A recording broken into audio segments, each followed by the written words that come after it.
Kepala Seksi Pemerintah Kecamatan Sukaraja, Hendaya Zakaria mengatakan, acara sosialisasi persiapan Pilkades serentak yang diikuti 10 desa sekecamatan Sukaraja kini telah mempersiapkan pembentukan untuk panitia Pilkades.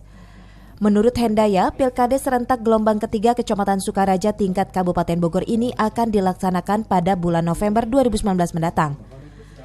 Diharapkan pelaksanaan Pilkades tersebut bisa berjalan lancar, aman, tanpa ekses. Masuk ke gelombang 3 tingkat kabupaten sebanyak 10 desa.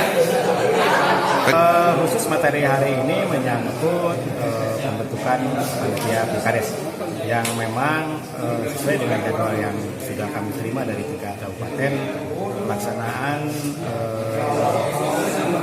pemilihan kepala desa, salah satunya pembentukan panitia itu harus dilaksanakan dimulai tanggal 20 sampai 28. Dari Sukaraja, Kabupaten Bogor, Suhanda Abrizi melaporkan.